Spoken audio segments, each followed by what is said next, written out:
मोहतरम vice chancellor साहब, प्रोफेसरान, assistant professors, ख़वातीन व हज़रात, अस्सलाम वालेकुम।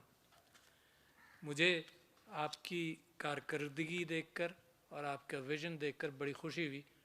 मैं पहली मर्तबा यहाँ हाज़िर हुआ हूँ और जो मेरी जहन में इस वक्त पाकिस्तान के हालात के एतबार से मैं समझता हूँ कि तालीमी इदारों को क्या करना चाहिए, तो आप बिल्कुल सही सिमत पर जा रहे हैं।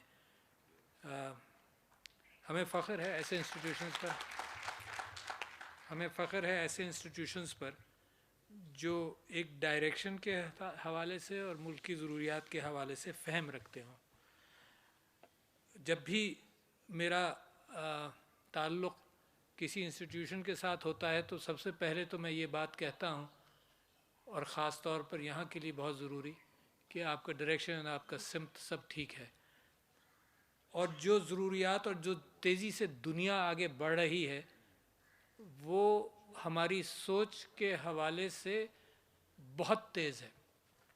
कुछ चीज़ें मैं बहुत फेमिलियर हूँ आईटी के साथ। मिसाल के तौर पर बहुत सारे लोग वाकिफ़ नहीं होंगे, 80s के अंदर भी मैंने पहला कंप्यूटर पर काम करना शुरू किया इन 82, एप्पल II, जिसमें फ्लॉपी डिस्क और 64,000 बिट्स की वो फ्लॉपी डिस्क होती थी, वेरी लिमिटेड मेमोरी। जब से लेकर आज मेरी फेमिलियरिटी जब से लेकर आईटी के साथ आज तक है। मैंने अपनी जो ओरिजिनल थीसिस लिखी थी 75 में, जो अप्रूव हुई यूनिवर्सिटी ऑफ मिशिगन में, उसको भी उसका 5 वे स्टेटिस्टिकल एनालिसिस था जो कंप्यूटर के ज़रिए किया गया था 75 के अंदर। तो मेरी फेमिलियरिटी पूरी है, मगर मैं मुताज्जिब हूँ इस बात पर कि हर चीज़ को मैं फॉलो करता रहा, उसके बावजूद ये जो गाड़ी है आईटी की, ये मेरे तसव्वुराती कैफियत से भी तेज़ है। तो लिहाजा मेरा प्रिजम्पशन ये है कि मुझसे ज़्यादा फ़हम आप में है, मगर उससे भी तेज़ है। इट्स फास्टर देन फास्ट, अगर आप तसव्वुर कर सकते हैं। और जिस जहन के एतबार से हमारी सोच डेवलप हुई कि एक एनालॉग टेलीफोन जो रोटरी डायल वाला था, उसके 20-25 साल बाद वो प्रेस टोन वाला बटन आ गया, टेलीफोन वहाँ बदला। उसके 5-10 साल बाद और तेज़ी आई, फिर सेलफोन आया, फिर कितनी तेज़ी से वो बदला कि जो मेरे और आपके जहन के अंदर एबिलिटी टू स्टोर डेटा है, 5 GB लोग एस्टिमेट करते हैं, ज़्यादा से ज़्यादा 5 GB यहाँ पर, उससे कहीं ज़्यादा आपके टेलीफोन पर मौजूद है, एबिलिटी टू स्टोर डेटा। लिहाजा मेरा और आपका जहन क्या करता है कि रोज़ाना रात को शेल्विंग करता है, कुछ चीज़ों को अहमियत होती है उसको डबल मार्क करता है, जिन चीज़ों की अहमियत नहीं है वो मेरी मेमोरी से निकालता है। इसके बगैर मेरे जहन के अंदर इम्कान नहीं है कि मैं आज कुछ चीज़ पढ़ूँ और याद रखूँ विदाउट दिस बुक कीपिंग। मगर तालीम का सिस्टम भी इस वजह से बदल रहा है। पहले तो ये कैफियत थी, यकीनन जितने लोग यहाँ बैठे हैं, कि जब हमने और आपने पढ़ा तो ये कैफियत थी कि जी इल्म को दिमाग में लाओ, मेमोरी भी दिमाग में लाओ, और उसके बाद जो इनपुट आए उसका फिर एनालिसिस करो। अगर डॉक्टर है तो डिफरेंशियल डायग्नोसिस करो based on your memory, based on information and based on your experience. उसके बाद उसका एनालिसिस करो। अच्छा, मगर मेमोरी तो अब जब एक्सेस में है, आसानी से टाइप किया और मेमोरी आपकी आ गई, तो लिहाजा मेमोरी, अब सिस्टम जो है वो मेमोरी के ऊपर नहीं चलना चाहिए। और इसकी एक मिसाल आपको देता हूँ कि जब वो कैलकुलेटर्स आए तो ये तय पाया कि स्कूल्स इम्तहानों के अंदर कैलकुलेटर्स की गुंजाइश नहीं होनी चाहिए, यही एनालिटिक्स यहीं से हो।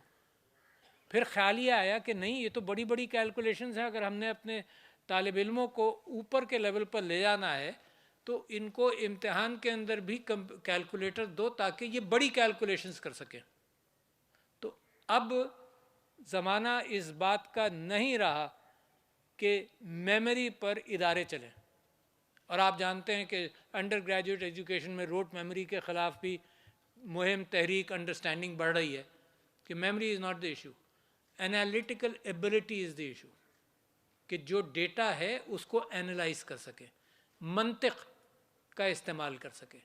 मेमोरी एक्सेस में है, एक ज़माना आएगा वो एक्सेस कंप्यूटर के ज़रिए नहीं। आपने यहाँ पर वो हाथ दिखाया जिसने एक हाथ से मसल से, यहाँ के मसल से इनपुट लिया और बायोनिक आर्म के अंदर इस बात का इम्कान हो गया। तो कल को इस बात का इम्कान है कि यही interface between man and machine muscle से आगे चलकर जहन के साथ भी हो। इसके बाद तो मेमोरी के लिए मुझे कोई फिजिकल एक्टिविटी नहीं करनी पड़ेगी, मेरे जहन का ताल्लुक़ उस डेटाबेस के साथ होगा। और इसी तरह से जो एनालिटिक्स मैं इस्तेमाल करता हूँ वो भी एक और बड़े लेवल पर जाएगी कि एनालिटिकल टूल्स भी उसी डेटाबेस के अंदर मौजूद होंगे। तो दुनिया जहाँ जा रही है वो तो बड़ा मेजर पैराडाइम शिफ्ट मांगती है हमारी अंडरस्टैंडिंग में। अच्छा, मुझे इंसानियत की फ़िक्र तो यकीनन होगी, मगर उससे ज़्यादा पाकिस्तान की फ़िक्र है। और ये आप जैसे पढ़े लिखे आउटस्टैंडिंग अप्रोच रखने वाले अजहान के साथ मेरी गुफ्तगू ज़्यादा है। और इसलिए ज़्यादा है कि मैंने तो ये तमाशा देखा है अपने मुल्क में, दुनिया भर में भी देखा, अपने मुल्क के ऊपर मुझे ज़्यादा अफसोस हुआ। मिसाल के तौर पर ऑनलाइन एजुकेशन के टूल्स जो हैं, मिसाल के तौर पर Khan academy in United states of America से पिछले 15-20 साल से मौजूद थे। मैं उसके मुतालिक शोर मचाता रहा। मैं तो बार बार कहता हूँ कि चाइना में शेंज़न में मैंने 2007 में एक तकरीर की जिसके अंदर मैंने यही कहा कि पाकिस्तान अगर तरक्की करेगा तो जब करेगा कि जब दुनिया के डेंटिस्ट्री की बात कर रहा हूँ, जब दुनिया के लेक्चर्स ऑनलाइन मेरे तालिब इल्म को यहाँ मिल जाएँ, तो यहाँ से लोगों को जाकर पढ़ना, PhD करना, वापस आना का ये जो 10 साल का साइकिल है जो हर यूनिवर्सिटी इस्तेमाल नहीं कर सकती, ये आसान हो जाएगा। किसी को कोई फ़र्क नहीं पड़ा। जब मैं प्रेसिडेंसी में ज़िम्मेदारी मुझे दी गई तो मैं यहाँ पर भी सबको कहता रहा, बुला बुला कर कहता रहा, किसी को कोई फ़र्क नहीं पड़ा। थोड़ा बहुत पड़ा होगा, मगर जो कोविड ने इस बात को हज़म कराया सबको, सारी दुनिया को। मगर मुझे तो पाकिस्तान पर अफसोस है ना कि पाकिस्तान के अंदर वो इंटेलिजेंट रिस्पांस होनी चाहिए कि हम दुनिया की फ़िक्र किए हुए जो सस्ते से सस्ता टूल था तालीम का और आसान था और जिसकी ज़रूरत मेरे मुल्क को सबसे ज़्यादा थी, ब्रिक एंड मॉर्टर यूनिवर्सिटीज़ बनाना बेइंतहा मुश्किल काम, तो हमें अडॉप्ट करना चाहिए था। तो ये है, ये चीज़ डिमांड करती है पैराडाइम शिफ्ट। अच्छा, ये कभी दूसरों के ऊपर हम रख कर बात कर लें कि जी उनको आना चाहिए था। मैं तो कहता हूँ मुझे आना चाहिए, आपको आना चाहिए। जो ये ब्रिक एंड मॉर्टर थिंकिंग है, इससे हमें तेज़ी से आगे बढ़ना चाहिए। ये दुनिया कर रही है, हम भी कर रहे हैं, उससे आगे कहाँ जाना है। तो एक तो मैं आपको मुबारकबाद देता हूँ कि मैं समझता हूँ कि पाकिस्तान की शदीद ज़रूरत है कि हम अपना साइबर डिफेंस कर सकें, और उसके लिए आपका यहाँ पर आपने काम शुरू किया, वेरी गुड। अच्छा, मैं क्यों समझता हूँ ये आपके लिए रीचेबल है बहुत आसानी से, और इसकी मैं मिसाल भी देता हूँ कि ये जो इंटेलेक्चुअल एज हम हासिल कर सकते हैं अजहान के एतबार से, सोच के एतबार से, इसका ये जहन तो अल्लाह मियाँ ने सबको मसावाती एतबार से दिया है ना। गोरे का जहन हो, काले का जहन हो, हम ब्राउन रेसेस का जहन हो, कुछ सब एक से हैं। तो लिहाजा किसी को एज हासिल नहीं है। और आपको मिसाल दूं, कोविड के अंदर जिस तरह से आपने कामयाबी हासिल की, डिसीजन मेकिंग बेस्ड है। हमारे पास इतने पैसे नहीं थे कि हम सबको फ़ौरन के फ़ौरन वैक्सीनेट कर दें। हमारे पास इस बात के पैसे नहीं थे कि हम टोटल लॉकडाउन करें और लोगों को घर बैठे बैठे सारी तनख्वाहें देते रहें।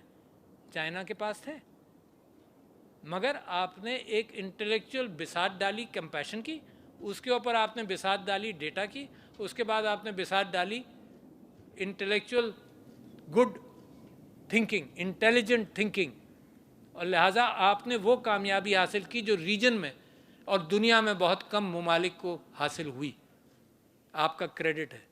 लिहाजा मैं कहता हूँ कि इंटेलेक्चुअली आपको एज हासिल करने में ज़्यादा देर नहीं लगेगी। और को इससे अच्छा क्या फोरम हो सकता है मेरे पास ये बात करने के लिए, आप लोगों से बेहतर, आप लोगों के हवाले से ही मैं बात कर रहा हूँ कि जो इंटेलेक्चुअल एज है पाकिस्तान ने अपनी सिक्योरिटी में पहले कब से सबसे पहले कब इस्तेमाल की, जब हिंदुस्तान ने so called atomic peaceful atomic blast किया 1974 में।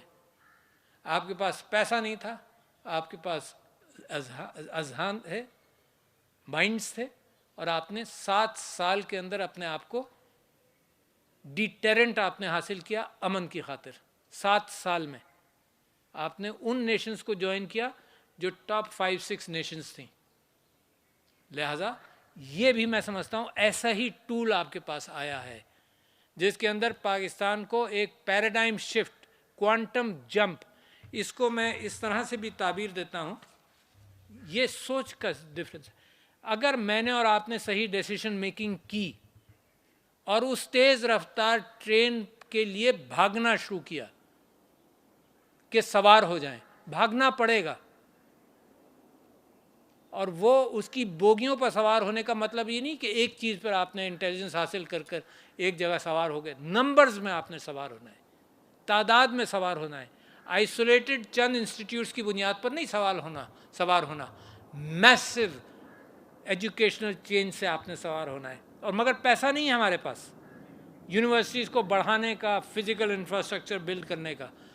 तो मैं इसको एक ताबीर देता हूँ, एक चीज़ से जोड़ता हूँ, मुमासलत, कि ये पाकिस्तान के लिए तारिक बिन ज़ियाद मोमेंट है। अच्छा, तारिक बिन ज़ियाद मोमेंट मैं किसको कहता हूँ? तारिक बिन ज़ियाद ने किश्तियाँ जलाईं।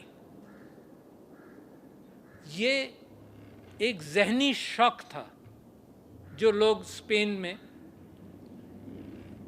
जबरुत तारिक के पास, उन्होंने स्पेन को फतह करने के लिए उतरे थे, ज़्यादा लोग नहीं थे, मगर किश्तियाँ जलाना did not give them a strategic advantage. किश्तियाँ जलाने से उनकी ताकत नहीं बढ़ गई। यहाँ पैराडाइम शिफ्ट हुआ कि जी अब एक ही रास्ता है, यहाँ पैराडाइम शिफ्ट हुआ। ये इस माना करके अहमियत रखती है वो बात कि कौमें तरक्की करती हैं अजहान की बुनियाद पर, नेचुरल रिसोर्सेज की बुनियाद पर नहीं करती। नेचुरल रिसोर्सेज रास्ते पुख्ता कर देते हैं, जिनको पकड़ना हो, ऑयल, ये सब चीज़ें रास्ते पुख्ता करते हैं। मगर आपको बहुत सारी अक़वाम की मिसाल आपको नज़र आएगी कि नेचुरल रिसोर्सेज के बोहतात के बावजूद वो तरक्की नहीं जितनी होनी चाहिए। और वो कौमें भी आपको नज़र आ जाएंगी जिनको तबाह कर दिया जाए मगर वो चंद सालों के अंदर रिवाइव कर जाएं, लाइक जैसे जर्मनी और जापान। तो लिहाजा पहली बात मैं आपसे ये कह रहा हूँ कि यहाँ पैराडाइम शिफ्ट होना है। एक चीज़ मैं आपसे ज़िक्र करूँ, और पैराडाइम शिफ्ट बड़ी ज़रूरी है, और उसको एक्सेप्ट करना और प्रमोट करना। एक बंदे का नाम शायद मुझे सही याद ना हो, पीनियस नाम था, शायद सन 23 में पैदा हुआ एडी, और उसने बादशाह वक्त के पास वो एक प्लेट बनाकर ले गया जो उसने कहा कि चांदी की नहीं है, ये किसी और मटेरियल की है, मगर चांदी के मुकाबले में 20 गुना आसानी से मैंने बनाई है। बादशाह ने सोचा कि वो बादशाह भी फाइनेंसेस को समझता था, उसने कहा कि अगर चांदी जो मेरी मुमलिकत में ज़्यादा निकलती है, अगर उसका मुकाबला इसने कर लिया तो ये तो मेरी तो मुल्क की फाइनेंसेस ही ख़त्म हो जाएंगी। उसने उसका सर कटवा दिया। वो एल्युमिनियम को सब्स्टिट्यूट पर लाया था। उसने बादशाह से कहा कि इसका जो इल्म है वो मुझे है और खुदाओं को है। तो बादशाह ने उसका सर कटवा दिया। तो एल्युमिनियम जो है उसको 1800 साल का सेटबैक हो गया, और इतना कीमती रहा एल्युमिनियम भी, मिसाल के तौर पर कि नेपोलियन ने एक दावत की तो उसके अंदर ज़्यादातर लोगों को एल्युमिनियम प्लेट्स दी, और जो रह गए थे उनको सोने की प्लेट्स दी खाने के लिए। इतना एक्सपेंसिव मेटल था। तो क्यों? क्योंकि कोई चीज़ वक्त पर रिकग्नाइज़ नहीं हुई। अब तो इतना आसान है, आप लोग वाकिफ़ हैं, साइंसदान बैठे हुए हैं कि एल्युमिनियम को अलग करने के लिए सबसे मुश्किल काम यह है कि उसकी एफिनिटी ऑक्सीजन के साथ बहुत ज़्यादा है, तो उससे अलग करना इलेक्ट्रोलिसिस वगैरह के ज़रिए हो सकता है। अब आसान हो गया, अब इतना सस्ता मेटल हो गया। तो मैं ये कह रहा हूँ कि सही चीज़ को सही वक्त पर पहचानना या रिजेक्ट करना, ये आपके लिए बड़ा अहम है। कौम के जो अकाबरीन हैं उनके लिए भी बड़ी अहमियत रखता है, मगर आप एक यूनिवर्सिटी चला रहे हैं, आपके लिए बहुत अहम है। अब मैं आ जाऊँ जिसके लिए मैंने ये सारी गुफ्तगू की, उस हवाले से हमारे पास डेटा बहुत है, पाकिस्तान के पास, दुनिया के पास डेटा बहुत है। दुनिया की पास इंस्ट्रूमेंट्स अभी डेटा एनालिसिस के इतने नहीं हैं जितना डेटा है, बहुत ही कम है बल्कि। अच्छा, पहले इंस्ट्रूमेंट्स की बात करें, वो भी बहुत कम है। फिर उन अजहान की बात करें जो इसको एनालाइज कर सकें, वो भी बहुत कम है। लिहाजा दुनिया भूखी है इस वक्त आईटी के अंदर। जितने लोग आप प्रोड्यूस करेंगे उनको वो एम्प्लॉय करेंगे, मगर वो क्यों करें? मुझे तो अपने मुल्क के लिए ज़रूरत है, हमने एम्प्लॉय करना है, हमारी ज़रूरत है, हमारी इमारतें बननी है आईटी के अंदर, दुनिया की नहीं। अच्छा, अब आ जाइए फिगर्स पर। ठीक है, इससे तो आपको कोई बहस नहीं हुई ना अभी तक जो मैंने आपसे बात की। और दुनिया बड़ी तेज़ी से तरक्की कर रही है। अगर आप सिर्फ कंप्यूटर्स को देखें तो आप जो सारे पढ़े लिखे लोग यहाँ पर मौजूद हैं, अब क्वांटम कंप्यूटर्स का ज़माना भी आ रहा है। तो अभी पिछले दिनों गूगल ने जो उनका साइकोमोर चिप है, उसकी बुनियाद पर जो 54 क्यूबिट का कंप्यूटर, उसमें उन्होंने एक प्रॉब्लम का एनालिसिस किया और क्लेम किया, जो दुनिया ने माना, कि 200 सेकंड के अंदर क्वांटम कंप्यूटर ने वो एनालिसिस किया जो सुपर कंप्यूटर्स आज के 10,000 साल में करेंगे। इतनी बड़ी एज आ रही, मगर अभी भी एक्सपेरिमेंटल कैफियत पर है, मगर एज आ रही है। ये जो साइकोमोर कंप्यूटर, ये पब्लिक के लिए भी खुला हुआ है, उन्होंने 2-3 साल से, मैं वाकिफ़ हूँ, कि लोग अपने प्रोजेक्ट्स वहाँ पर कंप्यूटिंग के लिए डालें। तो आप में से जो स्पेशलिस्ट हैं पार्टिकल थ्योरी के एतबार से, वो तो समझते हैं कि ये क्वांटम चेंज जो आ रही है, ये मेरी अंडरस्टैंडिंग ऑफ कायनात को भी बदल रही है। यानी पहले तो इंसान ये समझता था ना कि सबसे बड़ी चीज़ तो दुनिया है, सूरज को भी इतना बड़ा नहीं मानता था। सबसे बड़ी चीज़ दुनिया है और सबसे छोटी चीज़ ज़र्रात हैं जो हाथ में आ जाते हैं। फिर गैलीलियो ने कहा कि नहीं, सूरज बड़ा होगा शायद, उसको भी फांसी की सज़ा भी हुई, चलो बच गया। फिर उसके बाद लोगों ने कहा कि नहीं, सितारे इससे बड़े बड़े हैं। ओफ, जो दरवाजे खुलते गए तो हमें पता चला कि जी साइंस फिर बिग बैंग थ्योरी पर आकर रुक गई। उसने कहा जी वहाँ से सब कुछ इमर्ज हुआ, ये कह भी नहीं सकती कि कुन फयकून कहाँ से हुआ। और अब ये कैफियत आ गई है। आज कल ही मैं परसों एक साइंटिफिक आर्टिकल पढ़ रहा था, जो पार्टिकल फिजिसिस्ट हैं आपके यहाँ, वो शायद जानते हो, कि मुआन एक पार्टिकल है, उसकी डायरेक्शन और उसकी स्पिन को देखा जा रहा था कि डायरेक्शन और स्पिन दोनों एक ही डायरेक्शन में होती हैं, मगर उसके ऊपर वर्चुअल पार्टिकल्स का असर होता है। इसका मतलब वर्चुअल पार्टिकल्स पैदा होते हैं खुद ही, हमें पता ही नहीं कैसे होते हैं, और ख़ुद ही ख़त्म भी हो जाते हैं सेकंड्स के अंदर। तो ये अल्लाह ताला का कुन फयकून इतना छोटे से छोटे लेवल पर इतनी बड़ी कायनात की तरफ इशारा कर रहा है। तो लिहाजा मैं आपसे ये कहता हूँ कि अब ज़रूरत किस बात की, ये सारी चीज़ें जो दुनिया तरक्की कर रही है, कि आज का सुपर कंप्यूटर जो है वो 10,000 साल में वो प्रॉब्लम सॉल्व करता है जो क्वांटम कंप्यूटर करता है, और ये बदलता जाएगा। रोज़ाना आपको यही खबरें मिलती चली जाएंगी। तो इल्म बहुत है और हम उसको एनालाइज नहीं कर पाते। तो लिहाजा नंबर्स की ज़रूरत है। हुजूर, आप सबसे कह रहा हूँ, आपके माशाल्लाह 8,000 ग्रेजुएट्स होते हैं 4 साल में। ये 2,000 आप एडमिशन्स लेते हैं, 2,000 या 2,25,000 ग्रेजुएट करते होंगे हर साल। पाकिस्तान के अंदर टोटल आईटी ग्रेजुएट्स 26,000 के करीब हैं। 26,000। एक इनर्शिया की कैफियत होती है, जब कहते हैं ना कि बस रुक गई, तो बस को धक्का देने एक आदमी से नहीं काम चलेगा, 2 से नहीं चलेगा, 8-10 जब धक्का देंगे तो वो इनर्शिया ओवरकम करते हैं। That is the inertia. ये जो आईटी के अंदर आपका विजन है, ये आपके इदारे के लिए पूरा है, मगर कौम के लिए पूरा नहीं है।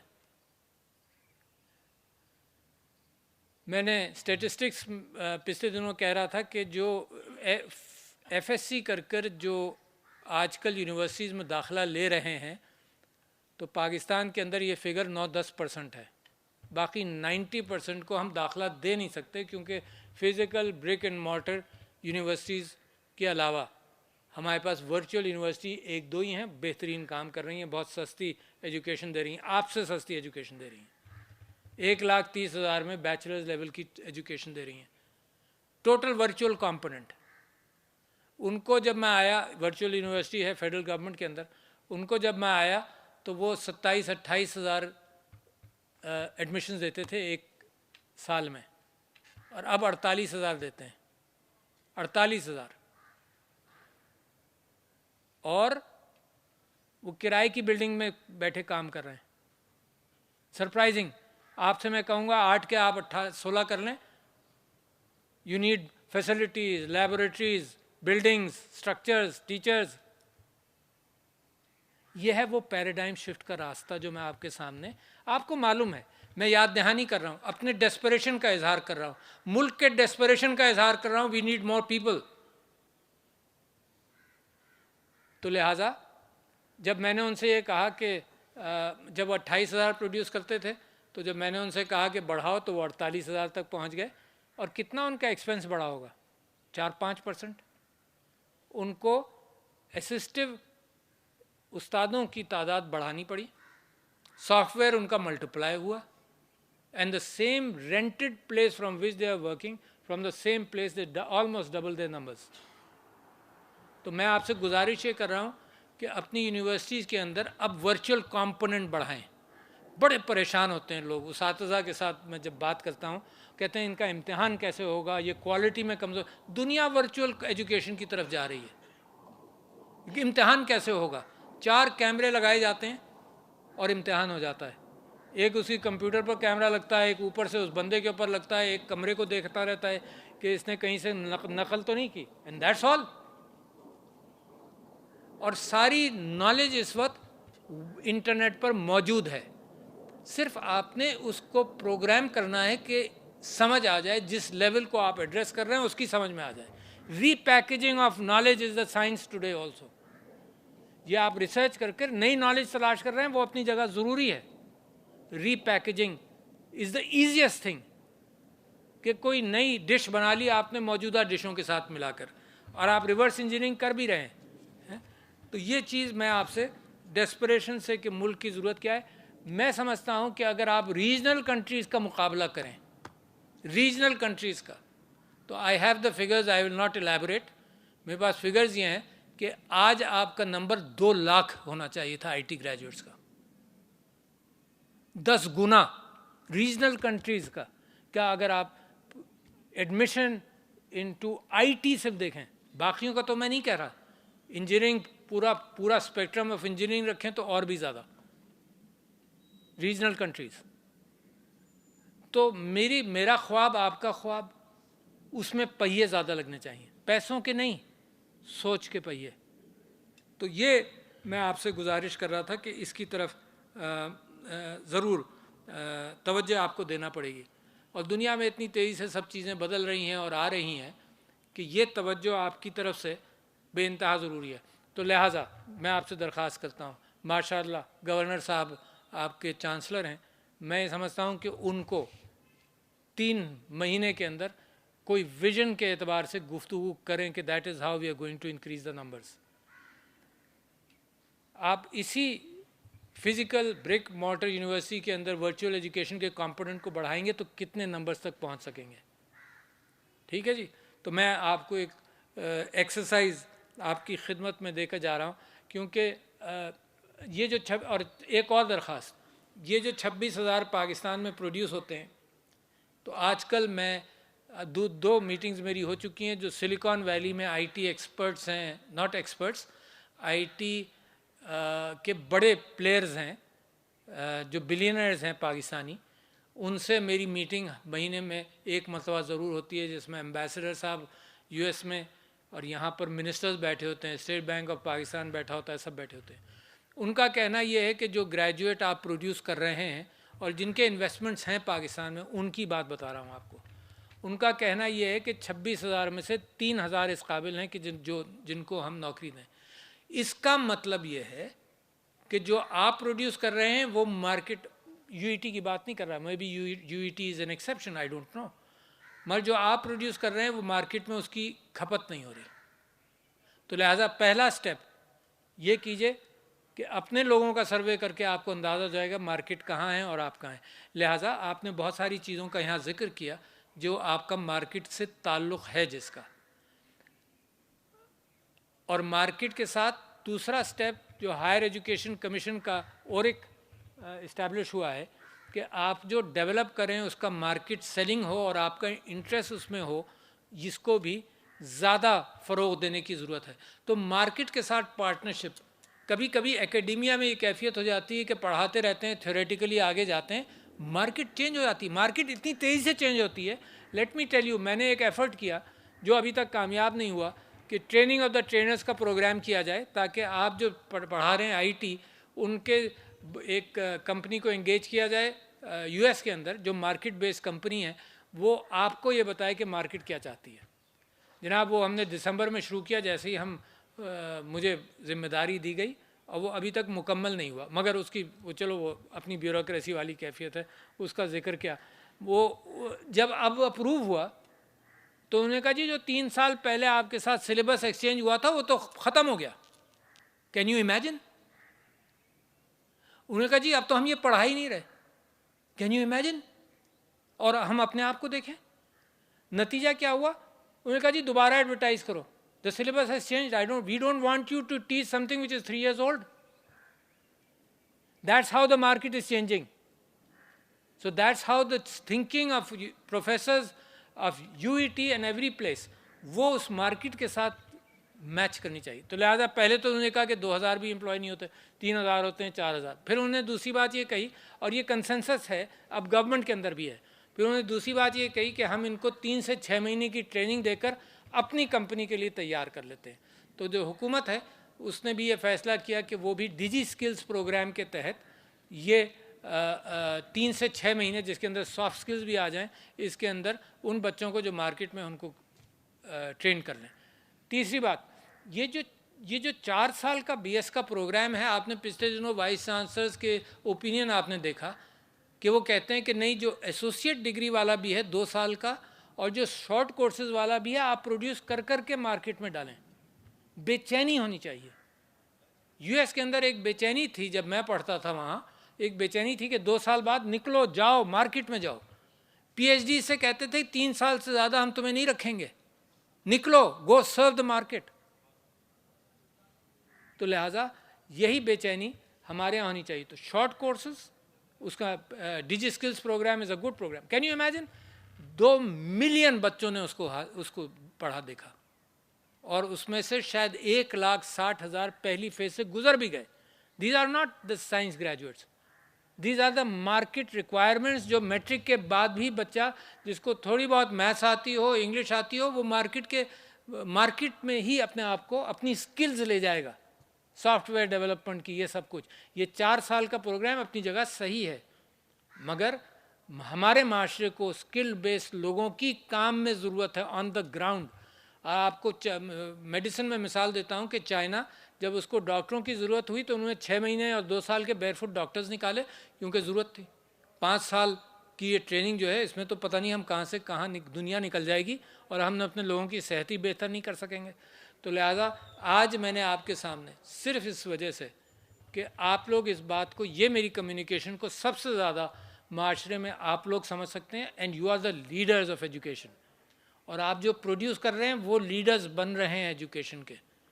लिहाजा आपकी सारी मेहनत, बेहतरीन मेहनत, बट मेरी गुजारिश ये है कि तारिक बिन ज़ियाद मोमेंट को पहचानें। Pakistan has to all of a sudden become important. जैसे आपने साइबर के अंदर, साइबर डिफेंस के अंदर बात की, बेइंतहा ज़रूरी है। ये NBP पर हमला हुआ, नेशनल बैंक ऑफ पाकिस्तान पर, जनाब FBR पर हुआ, तो साइबर डिफेंस बेइंतहा ज़रूरी है कि पाकिस्तान की मजबूत हो। This is your future, as important as uranium enrichment. इसको मैं कम अहमियत नहीं दे रहा, as important as uranium enrichment. तो लीविंग दिस एज एन अमानत टू यू कि आप इस डायरेक्शन के अंदर सोचेंगे ज़रूर। मुमकिन है मेरी सारी बातें अडॉप्टेबल ना हो, मगर बहुत सारी अडॉप्टेबल हैं, और जो मुल्क की कैफियत है वो मैंने आपके सामने रखी। And I have a very strong belief कि you will carry Pakistan to its dream potential, the 5th biggest country in the world, और आपकी मोरालिटी और आपका कंपैशन और आपका इंटेलेक्ट का यूजेज जो है वो 5th से भी बेहतर है, मगर आपकी मईशत के अंदर, आपकी नोहाउ के एतबार से नीचे से गरीब को उठाना, ये सारी चीज़ें भी ज़रूरत है, और वो ज़रूरत पूरी करेंगे आपके ग्रेजुएशन इंशाअल्लाह। तो thank you ladies and gentleman, अस्सलाम वालेकुम।